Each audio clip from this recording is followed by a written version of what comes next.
Runnemede Board of Education meeting is called to order. The Board of Education is in compliance with Chapters 231 of the Public Laws of 1975, entitled the Open Public Meetings Act. The time, date, and location of this meeting was appropriately advertised by notifying in retrospect, as well as posting notices in the Borough Hall, Runnemede Post Office, Mary Vogt School, Align Bingham School, Grace Standing School, and the Runnemede Public School District website. Please rise and join us in the Pledge of Allegiance. I pledge allegiance to the flag of the United States of America and to the republic for which it stands, one nation, under God, indivisible, with liberty and justice for all. I know, Dan told me, or I would have known. He's dancing every day. We change it every month. Pay attention. It'll be a different location. Roll call, board members. Ms. Adair? Here. Ms. Beebe? Here. Ms. Davidson? Ms. Farrell? Mr. Murray? Here. Ms. O'Brien? Here. Ms. Panzarella? Here. Ms. Sams? Here. Ms. Spalding? Here. We have a quorum. Just for the record, Ms. Farrell is not feeling well today, and Ms. Davidson did let us know last month that she's away on a much-needed vacation this week. Also present, Mark Iannucci, Superintendent of Schools, Dr. Sean McCarron, Business Administrator, Director of Curriculum Instruction, Ms. Jade Yezzi, Principal, Bingham and Downing Schools, Mr. Steve Healy, sorry I didn't say it, hello, Principal of Old School, Mr. Steve Maloney, Vice Principal of Old School, Ms. Gladys Hubbard, Director of Special Education, and Mr. Frank Hines, Supervisor of Building and Grounds.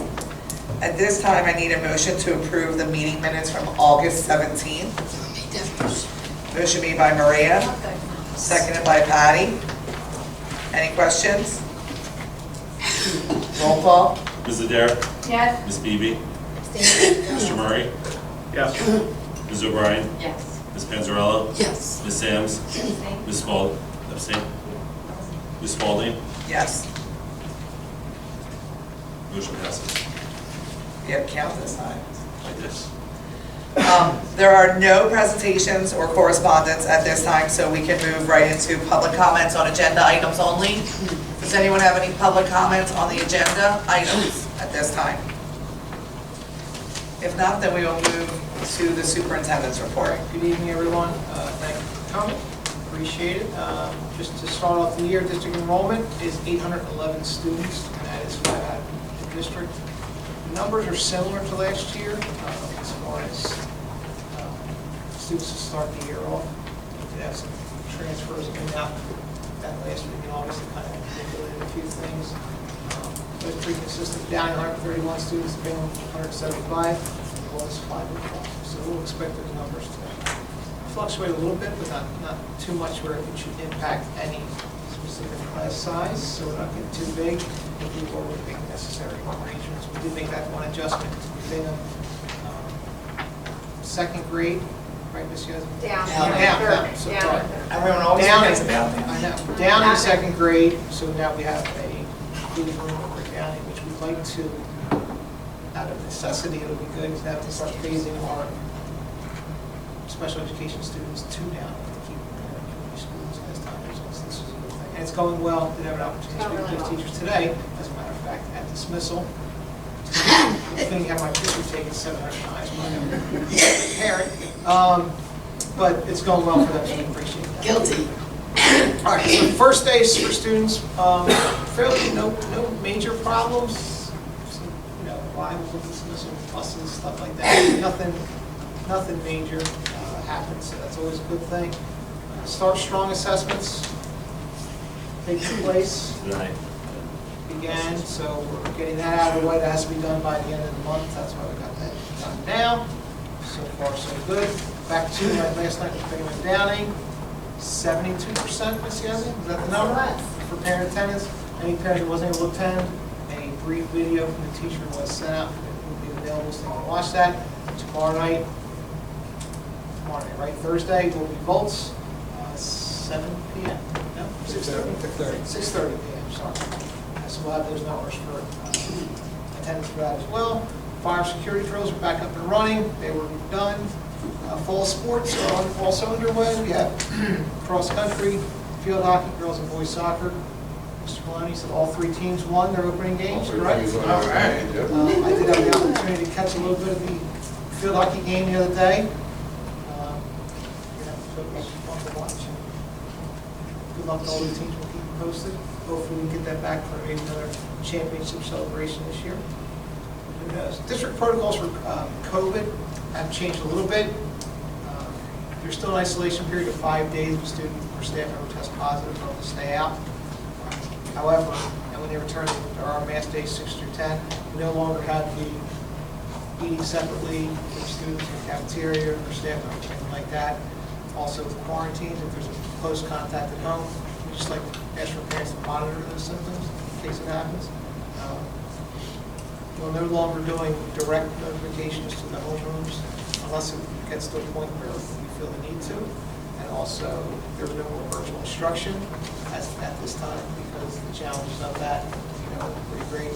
The students are only out for those 5-day periods of time. We can kind of catch them out through the classroom if we have to, as well as communication with parents. And again, if something were to come up and change, we will let you know. Transportation, is the large bus back yet? We're still waiting for that part. We were waiting for the one part. I don't know what this part's made out of. They must have been mining it somewhere. But it should be back. We are using a bus that we've rented for the time being. Our next board meeting is scheduled for October 19th at 6:30 p.m. Right now, we're going to be at Lowell's. We'll probably start maybe shifting around. It wasn't mine. I don't like that in the past. But, yeah, just trying to do a little bit like we did pre-pandemic stages. Other than that, staff's done a great job. We have had some other illnesses come into the building, stomach bugs, strep throat. That seems to be common in a lot of buildings, particularly a lot of people on Friday, my roundtable meeting. Illnesses that haven't been around the last couple of years have been starting early. So we do ask parents to be pleased with your child. And staff members, if you're not feeling well, just maybe monitor that, stay home for a day or two, and then, kind of go from there. So that's all I have. Thank you for any questions. I'll take them. Anyone have any questions? No? All right, Dr. McCown? Going off where Mr. Iannucci left off, so there is no virtual instruction. However, based on federal code, every school district in the state of New Jersey is required to submit to the state a virtual remote plan. So I always joke that before COVID hit, we had our pandemic planning 2020 that we were all like, oh, we're shutting down for 2 weeks. Like, it's going to be a 2-week break. And, they shoved every administrator in Camden County into a small conference room to discuss what we were going to do as school districts in Camden County. Thinking back to that now, probably was not the best idea, as it was every administrator in every school district in Camden County. So you'll see on tonight's agenda that you are approving the virtual remote plan, which has to be submitted by code every 6 months, an updated version of that. So that is on there tonight. Summer camp, our numbers were back to kind of where they were back in 2019, so we were very happy to have that up and running. Before and after care is up and running in all 3 schools. Meal applications went out with families. Paper applications went out. We didn't realize until a parent called me that parents were actually able to complete meal applications in real time. And the parent's like, I submitted it online. I'm like, there's no way you submitted it online. They're like, no, I did. And then I looked and there were 50 pending applications, and it was an extremely easy process. And in my office is beyond relieved that we were able to have that happiness happen. Fill them And Fill them out. What's that? That's literally what I've been doing, people haven't filled out because it's been free for so long that they're not understanding that, yes, it's $4 for a chicken patty, and the kids are hungry, so I just make 25 copies a day and just go around the school. So I will say the fact Fill that it's on the them out. parent portal, we've been getting so many back, and by the time the year started, we had the same number of applications that it took us for the month of September previously. Good. So the fact that we were able to get so many parents to fill out those applications ahead of time was fantastic.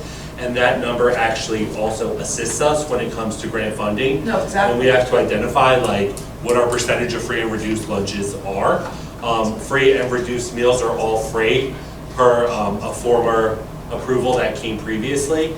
And I know that there's talk about whether or not meals will be free for others. That's been in the news. However, from what I'm being told, that wouldn't be for this year, that would be for upcoming years. They is what I increased was the told. poverty level, that's what they did. What's The that? poverty level increased Right, which means more people could get, maybe not free, but maybe reduced, reduced. which helps every family, you know?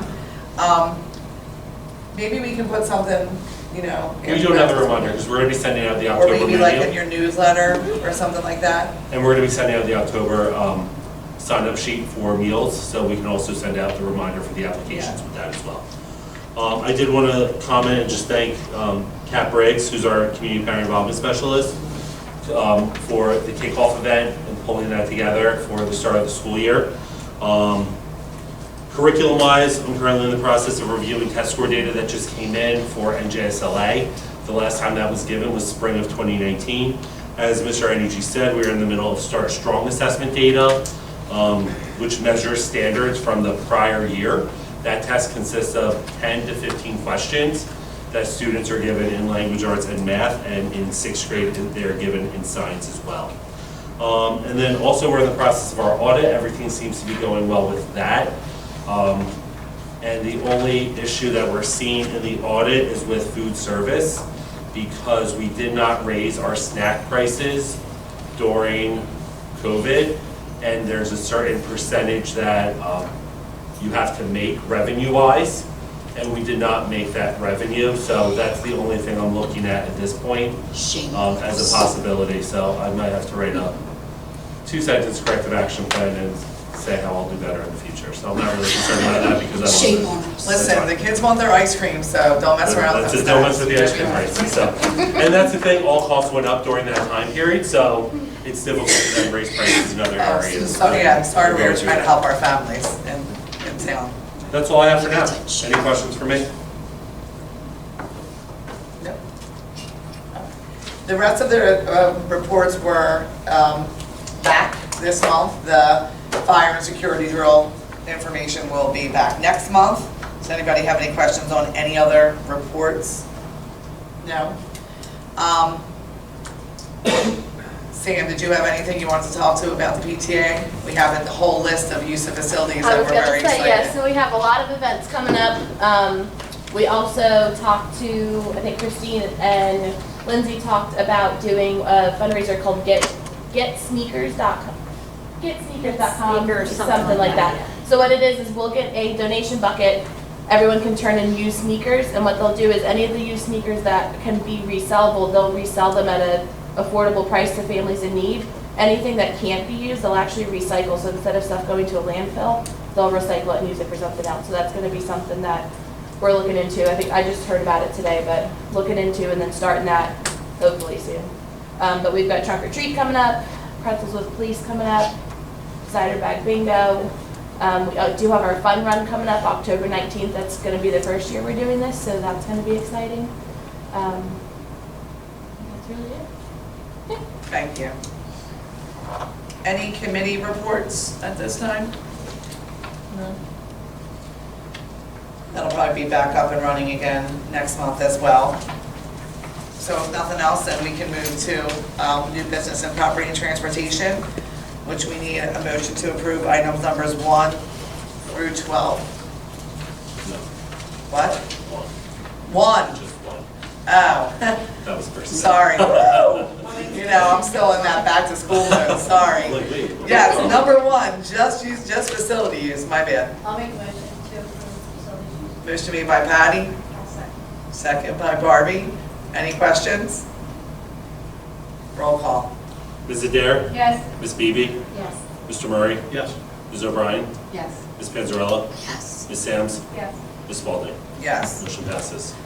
Now, personnel. I need a motion to approve items numbers 1 through 12, please. I'll make a motion to approve items 1 through 12. Motion made by Maria, second by Ann. Any questions? As soon as we all the paperwork back to Remember last night, they're get like, things cracking. All right. Excited. He's excited. Okay. Any other questions? I need a motion. We did it? Because I'm slacking. You can, roll call, sorry. Ms. Adair? Yes. Ms. Beebe? Yes. Mr. Murray? Yes. Ms. O'Brien? Yes. Ms. Panzarella? yes. Ms. Sams? Yes. Ms. Spalding? Yes. Motion passes. On Under Finance, I need a motion for items numbers 1 through 12, please. I'll make that motion for items 1 through 12. Motion made by Angel, I'll second. seconded by Patty. Any questions there? Roll call. Ms. Adair? Yes. Ms. Beebe? Yes. Mr. Murray? Yes. Ms. O'Brien? Yes. Ms. Panzarella? Yes. Ms. Sams? Yes. Ms. Spalding? Yes. Motion passes. Under Curriculum, I need a motion for items numbers 1 and 2. I'll make a motion to approve items 1 and 2 under curriculum. Motion made by Maria, seconded by Barbie. Any questions? Just so everyone knows, I was number just- 2 is new. Yeah, that is now. In the past, as we go through our audits, they will ask for certain things, just in terms of getting quotes on different things, and there's certain regulations why you need quotes on things and why you don't. So for example, let's say we're using Savvis Learning for our math program. You can't get quotes on Savvis Learning because it's a single source program that you can only purchase from Savvis Learning. So anything that's over a certain amount, so while we were within the rights of doing everything, they requested that, and while the board approves the bills lists, which includes all of these items, they requested that whatever programs we were purchasing, if we could just add them on there, they would be happy seeing that. So as the rules change each year for their audit and what they're looking for, that's why you're seeing that update. So I just wanted to mention that as well. Thank you. Any other questions? Roll call. Ms. Adair? Yes. Ms. Beebe? Yes. Mr. Murray? Yes. Ms. O'Brien? Yes. Ms. Panzarella? Yes. Ms. Sams? Yes. Ms. Spalding? Yes. Motion passes. Policy and Public Relations, items numbers, need a motion for items numbers 1 through 6. I'll make a motion for items 1 through 6 under. Motion made by Maria, seconded by Dan. Any questions there? Roll call. Ms. Adair? Yes. Ms. Beebe? Yes. Mr. Murray? Yes. Ms. O'Brien? Yes. Ms. Panzarella? Yes. Ms. Sams? Yes. Ms. Spalding? Yes. Motion passes. At this time, we're open for public comment. Does anyone have any public comments at this time? No need for executive session. The next meeting, like Mr. Iannucci said, will be here at Volts at 6:30 on October 19th. I need a motion to adjourn. I'll make a Motion made by Patty. All in favor? Ayes have it. Meeting's adjourned.